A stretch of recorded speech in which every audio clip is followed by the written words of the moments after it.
Hello, everybody. How are you guys doing? Welcome back to episode number 3 of Money Talks. We hope you are enjoying the series and we intend to continue to do it and share as much as we know with you. How are you doing, Gaurav, these days? How are you enjoying it? Hi Sanyam, I'm doing good. How are you? I am doing pretty well. Thanks for asking. And I hope the same is for audience as well. Absolutely. Now, as part of our continuation, the last episode we had talked about what is saving money and how to do it. We also understood the importance of it. Now, what happens in most of the cases, people directly jump from saving money to investing that money in different asset classes. Is it wrong? Not really. But what we believe is that there is a critical step before investing your money, and that is protecting the money that you have already saved. So, today we want to talk about protecting money and why is it really important. So Gaurav had shared a very wonderful analogy here. He said that protection of money is like Rahul Dravid in your cricket team, and investments of money is like Virendar Sehwag in your cricket team. So you Yeah, want your investments to yield multiple high quick returns. That is what Virendra Sehwag would do. But you also want stability as part of your team, which is what protection of your money does. And looking back at the records, though I am a bigger Virendra Sehwag fan than Rahul Dravid, Virendar Sehwag has scored lesser runs than Rahul Dravid. So probably protecting money may also be one of those areas of our personal finances which will help us earn tremendous returns going forward. So let's absolutely. start here. Gaurav, do you mind sharing the agenda with the audience as to what we want to cover today? Sure, absolutely, Sanyam. I think you nicely explained why it is important to have Rahul Dravid along with Virendra Sehwag. And it is also good to know Dravid actually scored more runs than Sehwag. So, what do we want to actually talk about today? Is it insurance? Yes. Is it saving money for our emergency funds? Yes. So these are like the typical Rahul Dravids in our cricket team. We want to have funds or some protection like insurance for a rainy day, for a difficult time. And that is what we're going to talk about in detail today. So, to start with, I'll quickly talk about my first investment that I actually did. Okay. And that was the thing which I tell everyone not to do. There are certain policies like life insurance policies. I took one from LIC. It was an investment plan confused with insurance. Now I'll talk about why it was confused with insurance. So I had just started my job, and from some uncle in my family, I got this plan. We have got some of the other LIC agents around us, whether we know them directly or we do not know them directly, but we have someone. Yeah. Similarly, I had one. He sold me this policy. I loved it initially. That this is such a great policy. I'm putting like 30,000 annually, and I get a return of like 15 lakhs after 20-21 years. Look good to me at that time. I didn't know about mutual funds back then. I didn't know about other investment options like equity and non-equity options. Sooner I realized the kind of insurance that policy was giving me, it was just my sum assured that was like 6 lakh rupees. And an year later, I realized, is it really 6 lakhs going to create any kind of difference? The answer was no. It was not going to create any kind of difference if anything bad were to happen. And also, was the result out of investment that I was going to get, will that really matter to me at that point in life? Surprisingly enough, again, the answer came as no. So neither I got a good investment nor I got a good insurance. So therefore, I call such policies as confused policies, which confuses its own clients with investment and insurance. And today I recommend everyone to actually stay away from it. So Sanyam, have you Yeah. come across something similar in your time? Well, so rather than being a consumer of the product, That I have not. Uh, but yeah, a lot of people in my family continue to have them, and I use the word continue very cautiously because I had sat with them and I have shared all the details with them, and they still continue to do, which is fine. I'm like, as a product, it is still fine because it still yields you some return. But I liked what you said, that it was an investment product confused with insurance. So Yeah, I think separation of the two would be very helpful in the longer run. Why? Because unless you separate the two, you will get very low return and very low insurance, both of absolutely which are not ideal. true. The thing should be both of which should be higher returns and higher insurance amounts sum assured. And I think that is where, as part of the life insurance domain, the first and foremost insurance, or probably the only insurance product almost everybody should consider, would be a term insurance plan. True. That is Now, true. for the benefit of those who may not know, what is a term insurance plan? It is pure insurance. It is what it intends to do to insure against any eventuality. If it does not happen, your money does not come back to you. And that hurts a lot of people. They're like, oh, my money is going to waste. And I say it should rather be reverse. That if your money has not come back to you, you are alive and healthy and doing good. That money should rather not come back.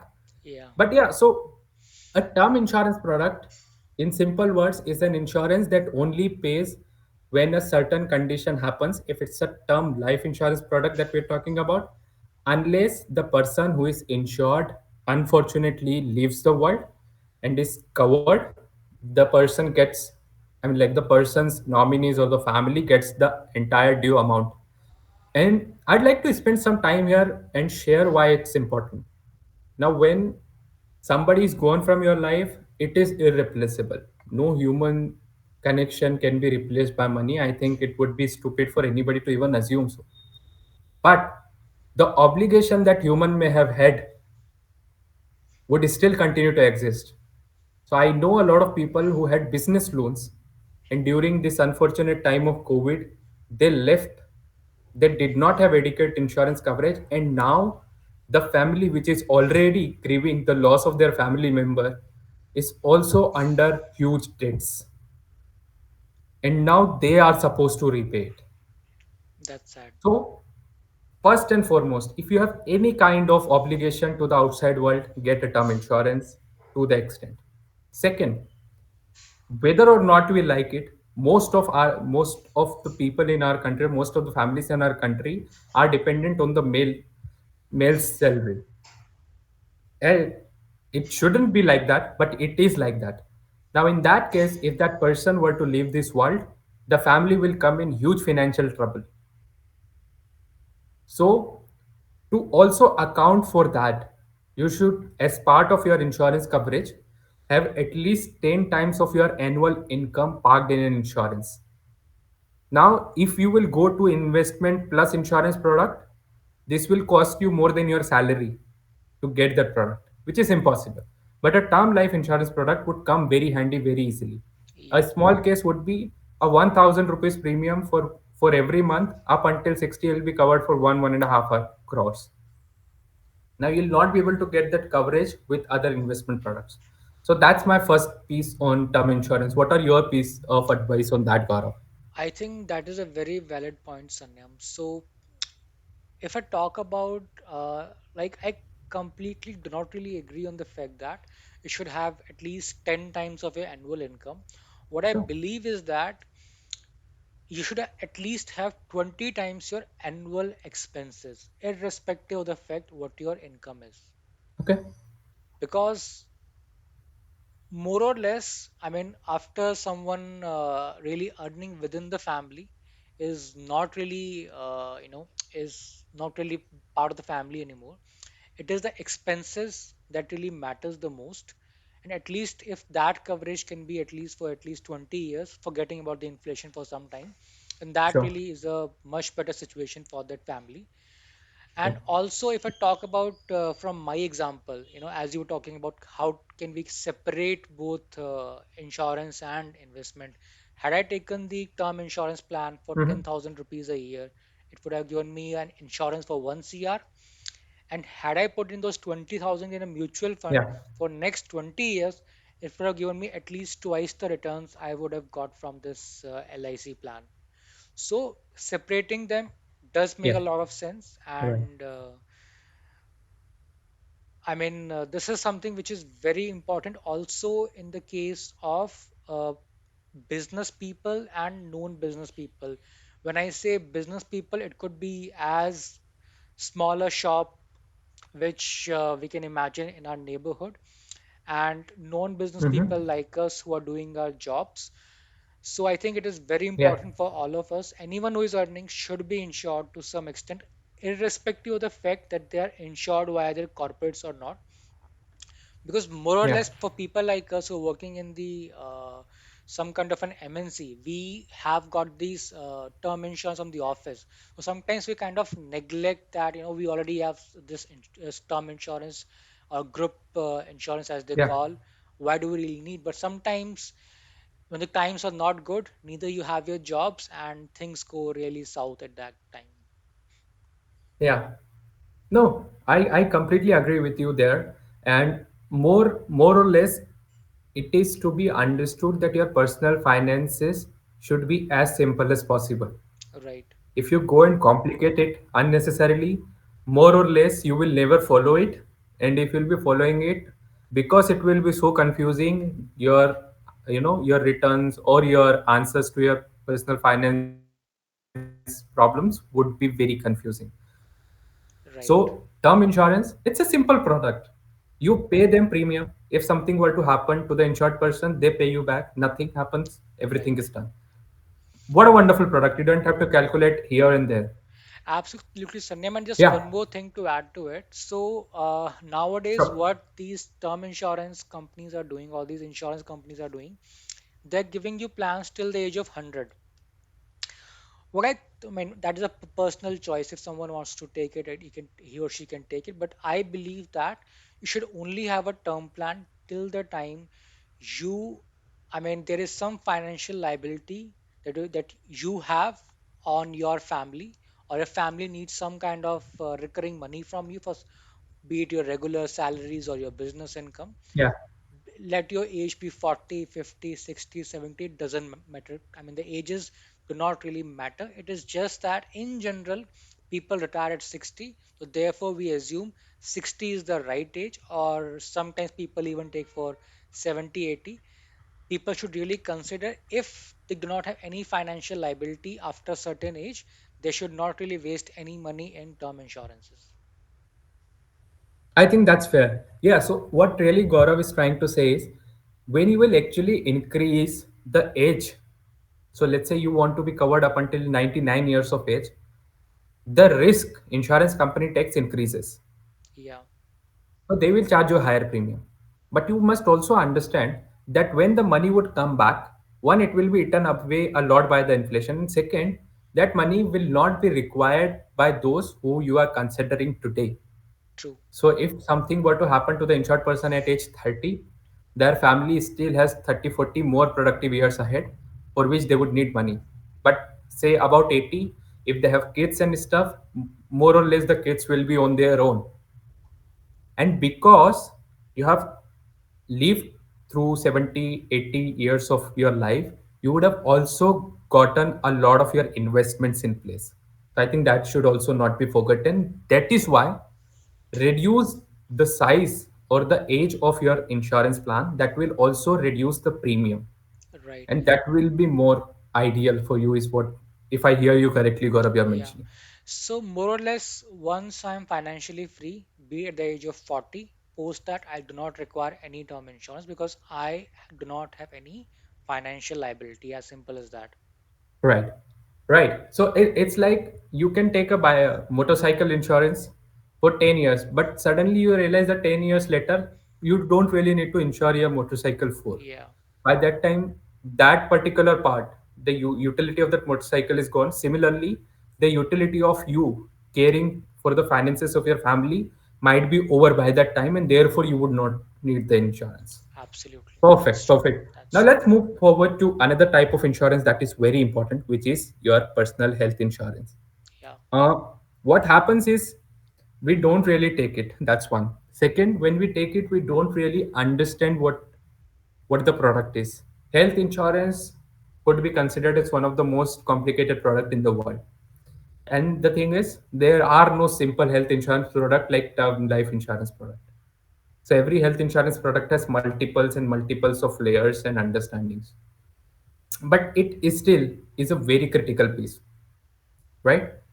So I would want to ask you, Gaurav, what all are the things one should take care of while taking a health insurance, and then I'll also share with the audience what happened when I did not have one and what Yeah, all I had to go through. absolutely, Sanyam. So I think the first thing which is very important for health insurance is take it today. Do not wait for tomorrow. We are always like, I'm still 21, 24. Why do I need a health insurance? Mishappenings don't come at ages. You could have a bad accident and your entire savings would go away in that. It is very important to have your health insurance as young as possible, and also not only for yourself but anyone who is dependent on you, be it your parents, be it your kids, be it your wife, anyone who depends on you should have a health insurance. The reason is pretty simple.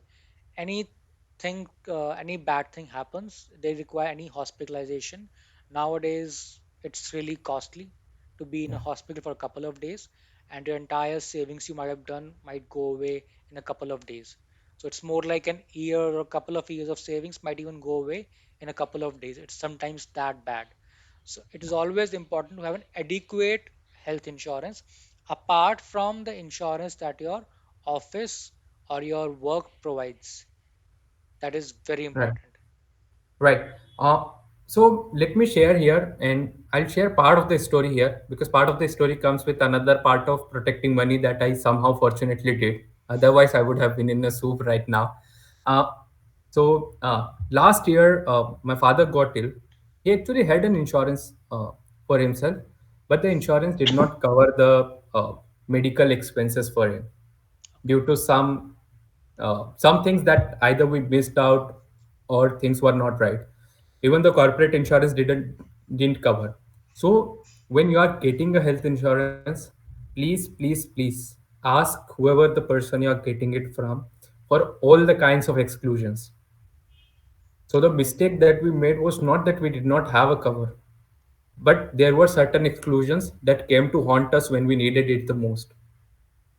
And see, I did not receive the mediclaim, so to speak, from the company, but I still am a big votary of getting a health insurance.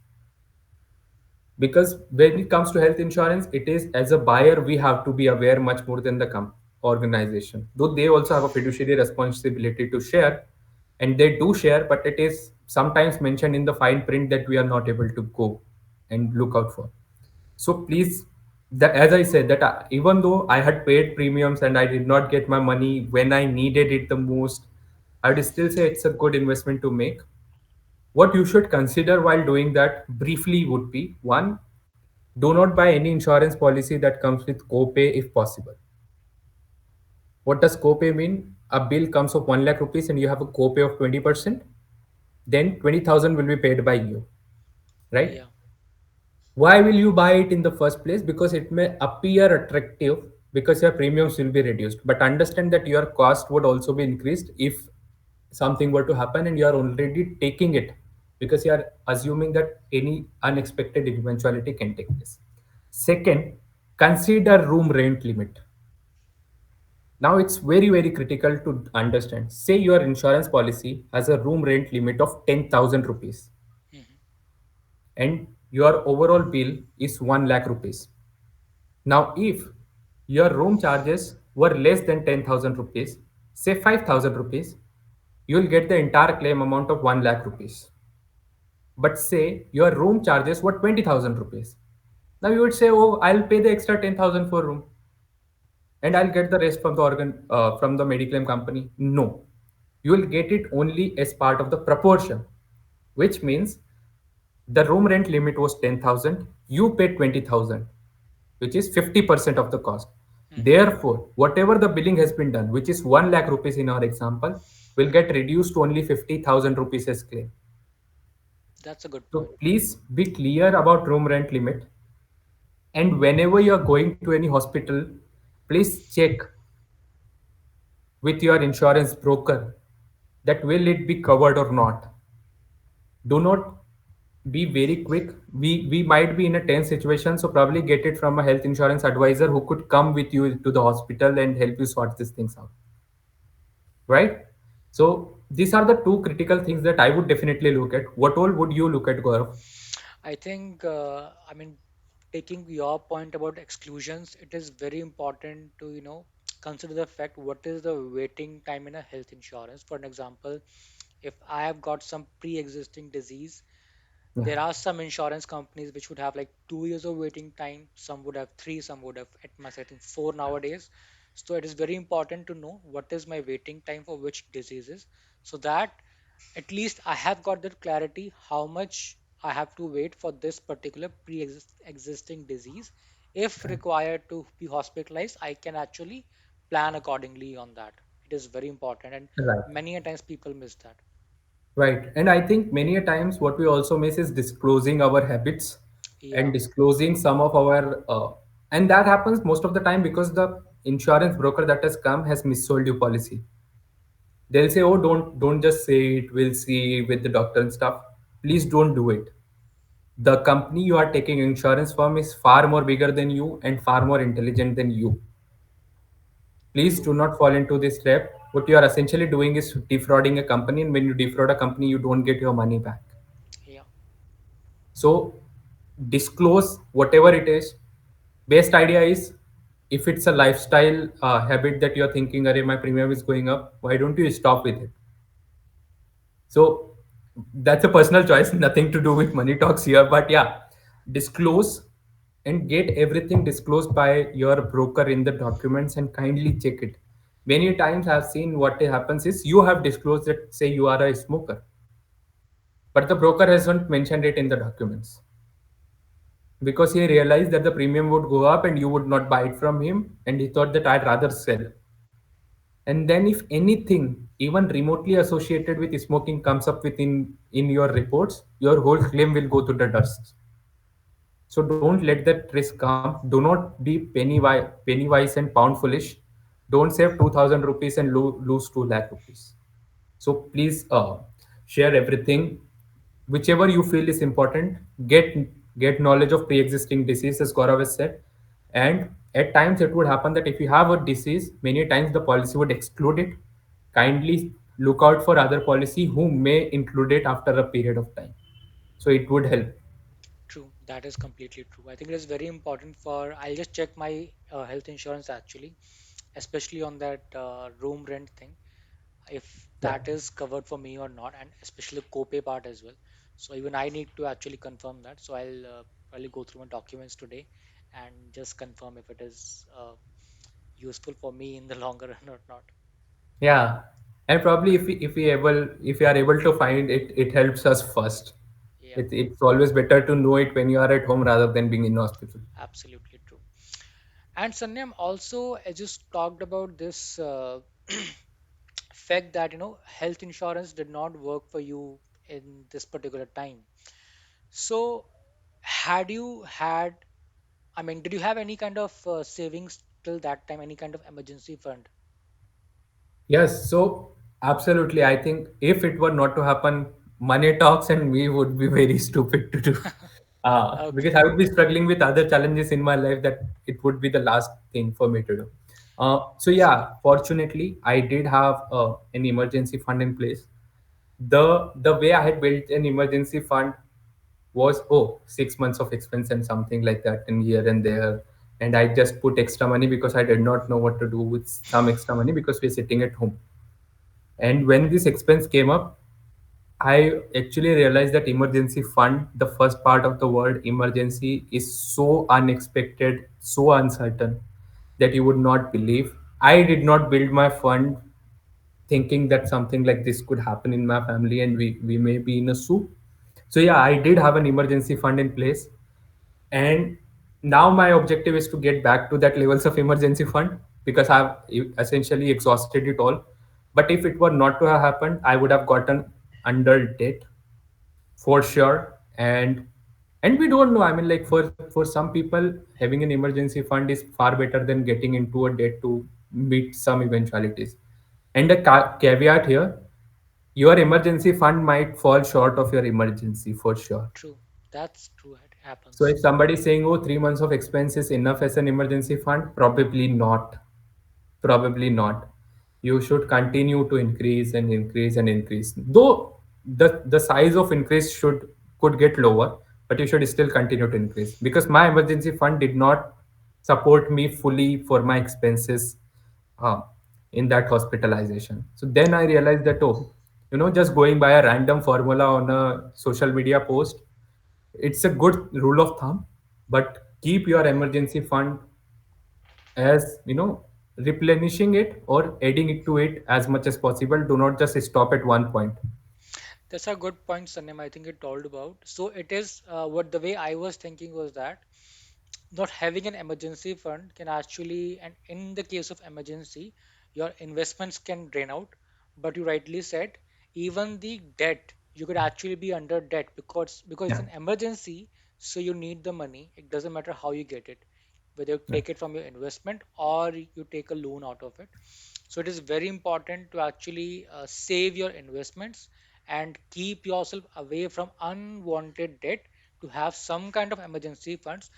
It might happen you may still require 15-20% extra, but at least you had something with you which was able to help you in the time when you actually required it. right. And Sanyam, so very importantly, in this last, I think in March, we had this situation, right, when the markets fell down very badly. I think March 2020. Yes. And at that time, if people didn't have their emergency funds and they were forced to actually take out their investments, imagine they were taking out their investments out at a very low levels, at very low cheap prices. And so more or less they were coming completely out of their investments as well. You never know. Yeah, yeah. And i must uh, I must share some things here where people feel, oh, emergency fund is a waste of time, or it does not even beat inflationary returns. Oh, 3 or 4% return on my saving bank account, or putting it in FD, it just 4 or 5% return. I'd put it in stock market at 12-13%. Let me just set the record straight. Emergency fund is for emergencies. True. Just like your job, if you have an emergency at your place, you will leave your job. I am damn sure about it. Then That's why true. are you running behind some returns? That's one. Second, cash can be the highest yielding return in the longer run sometimes. Why do I say that? Take the example. Suppose I had 3 lakh rupees of shortfall. I did not really have as much investment. Say 1 lakh rupees I could have taken out from investment. I would have already lost 10% as part of the taxes. That's gone. That is also a return that cash has given me because I did not have to. Second, for the rest of the 2 lakh rupees, I would have had to take a personal loan, True. a couple of percent of processing fees, then 12-13% of every year debt return. Your cash has saved you with that 15%. So it has returned you 15% if you have to think like that. Do not Absolutely. think cash is a useless investment. Only cash definitely could be, but when you have put it out for emergency fund, do not let your mind and social media influencers fool you into thinking that your emergency fund is a waste of money. It will be the greatest investment when it comes to use, and Absolutely. you and I will never know when it comes to use. I never expected what actually happened. My expectation was that if I were to get unemployed, it never happened. Something else happened. There are news around the world where we are expecting a World War III. You and I have no control on it. True. And we might not be the beneficiaries, but we might suffer as a consequence of whatever happens in the broader world. So I think let's be clear, there are certain things, especially emergency fund, which is not a return product. It is a Absolutely. safety product. It gives your mind that safety space, that even if anything happens, you have much more power to deal with it. True. And I think you rightly said that it is very important to actually put your emergency funds either in your savings account or maybe in your FDs, RDs. Keep them away from any kind of equity market or money market. Just let them park them in as safe place as you can, so that when you require, there is minimal risk or no risk Yeah, of using that money. yeah, I yeah, think so. Today, Sanyam, we very nicely covered up the importance of insurance, be it term insurance, and not confusing with the traditional insurance and investment plans, yeah, so-called insurance and investment plans. yeah. Health insurance is very important, as you talked about, and also having an emergency fund. So I think quickly we'll end this call. Maybe some thoughts from you before we end. Right. So even say a 1 minute summarization from me, a simple term insurance product is the first insurance product you should get. Take it from an organization you believe would exist 30, 40 years down the line.